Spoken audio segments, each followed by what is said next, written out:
Diaz. I'm a certified TRX instructor as well as a physical therapist here at ActivEdge Fitness Sports Performance. We're continuing our series on TRX exercises, and we're going to cover the crunch, the oblique crunch.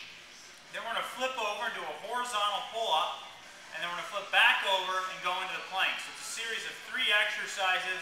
All have a high degree of core involvement, and some have a little bit more upper body. We're giving basically the chest and triceps a break off the crunch and oblique crunch by going into the horizontal pull-up, which is more back, and then switching back over to the plank. Again, we're getting the chest and triceps involved. So, covering the crunch or oblique crunch.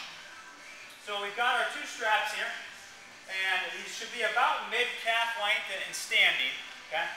So hitting you about mid-calf length and standing. I already measured them out, so they're about right for me. The hardest thing about this one is just getting into position. So I usually stick the strap through, okay? And then you're going to stick the other strap through, and then you're just going to flip it around. And they may be crossed, and that's okay. So you'll be in position here to go ahead and do your crunch and your oblique crunch. Now if you wanted to, you can just go ahead and stick the straps right on to the feet in a kneeling position. I don't quite have that flexibility. So the oblique, or the crunch and the oblique crunch can be done either on the elbows or in the push-up position. So I prefer to do it in the push-up position. So we're going to come on up into the push-up position. Okay? Try and keep the feet together. Okay? Abs are nice and tight and engaged. You're pulling the knees straight on in and then letting it come back. Pulling straight on in and letting it come back. So that's the crunch. And then you're going to come right into the oblique crunch, where we're bringing both knees up to the outside, back and forth, alternating. Okay, so crunch into oblique crunch. And it's designed on a series that I'm giving the endurance people to do half the time interval with the regular crunch, and then half the time interval into alternating oblique crunch. Okay? So that's crunch and oblique crunch. It can also be done on the elbows, a little bit different feel. Some think it's even more difficult. It's less chest involvement, so most guys prefer the coming up on top of the arms. And if you're training and using this for the obstacle races, I'd say stay up on the arms. Okay? Then we're going to come into the horizontal pull-up. With this one, we're going to raise the straps up to about the midway position. Still doesn't look high enough for me. I've got quite long arms, so I'm actually going to take them a little bit higher.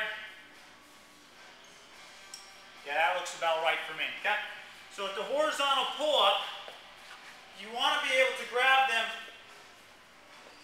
while you're laying flat. Okay? So this is about perfect. So from here, we're going to get the core involved, come up onto the heels, and we'll come right up into our horizontal row. Horizontal pull-up. Okay, you can make this easier by walking the feet in and pushing more with the legs. You can make it harder by extending them out like I started. You can add BOSU, you can add other fancy devices to add to the balance there.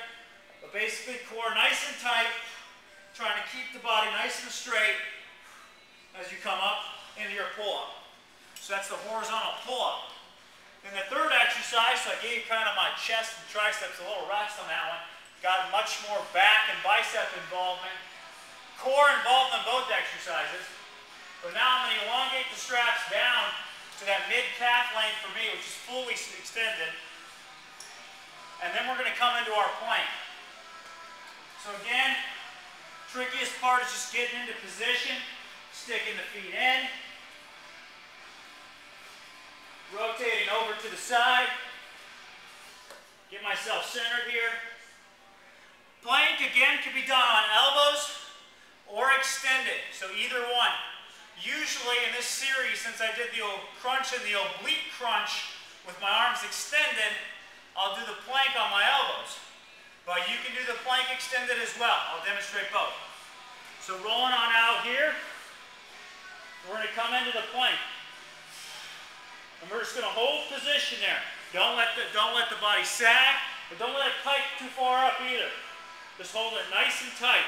So this is on the elbows, or you can come on up into the push-up plank position. Either one's acceptable. Hold the entire time of the interval until it reaches completion. So that ends the series of crunch, oblique crunch, horizontal pull-up, into plank.